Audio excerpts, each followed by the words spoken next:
discuss N-type semiconductor in today's lecture.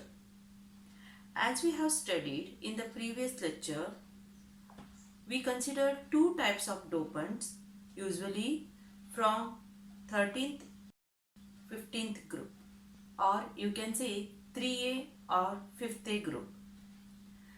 The 13th group are called trivalent and 15th group called pentavalent. So what happens if I consider any element for doping purpose as an impurity to increase the conduction of semiconductor from the group 5th A, we get N-type semiconductor. When silicon, as you can see on the screen, when silicon or germanium, these are two semiconductors, crystal is doped with a pentavalent impurity.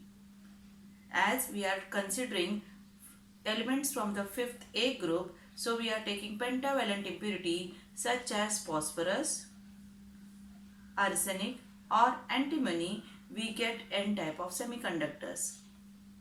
For example, we are considering here arsenic from the 5th A group as a impurity. As you can see, it contains 5 electrons in its outermost orbit. And we are taking silicon as one of the semiconductor for doping. As you can see, when I consider silicon and it is doped with the arsenic, here silicon is called parent atom, that is a host, and the arsenic is called dopant. When dopant atom of 5 valence electrons, who is dopant over here? Arsenic. Arsenic contains 5 valence electrons, which occupies the position of a silicon in crystal lattice with the 4 electrons. As this electron form covalent bond with this electron, say this electron form covalent bond with this electron, and this electron forms a covalent bond with this electron, and the fourth one from the silicon forms a covalent bond with this electron. The one electron is kept as it is.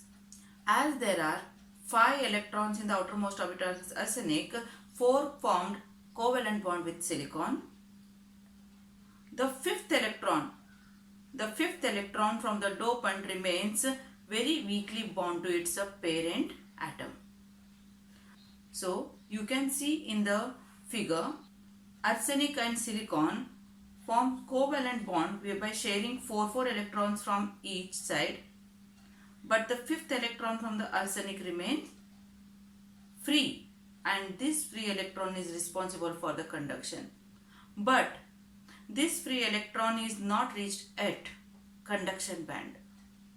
So to make this electron free even at room temperature, very small energy is required. If you are taking germanium as a semiconductor, 0.01 electron volt is required. And here we have taken silicon as example, so we require 0.05 electron volt. It's a very very small energy we consider, and it is required for the silicon to make this free electron to reach conduction band. As you can see here, free electrons are already available, and since every pentavalent dopant atom, as you can see, it is an example of only one dopant atom. One arsenic we have considered in this figure. There are several arsenic atoms used for doping. So every pentavalent dopant donates 1 electron for conduction. So it is called donor impurity. So arsenic is called as here donor impurity because it's donating 1 free electron from each atom. So if you see the second figure, which is a energy level diagram, the lower one is called valence band, you are familiar with this, and the upper one is called conduction band. There is an energy gap between them. Now the free electrons already reached a level or energy level, as you can see on the screen. Now only 0.05 electron volt energy is required to make them enter conduction band. As we know, 1 electron volt is equals to 1.6 into 10 raised to minus 19 joules. So 0.05 means, just you imagine, so low energy we require to make these free electrons to enter conduction band. As we have studied in the previous lecture, silicon, because of the thermal agitation, it breaks some bond with the other silicon. And what will happen? There are generation of holes. But in this case, a very less hole you can see over in a valence band, and conduction band is filled with the free electrons. As this semiconductor has a large number of electrons in conduction band and its conductivity is due to negatively charged carriers, it is called n-type semiconductors. Yes, who are majority carriers here? Who are majority charge carriers over here? They are electrons.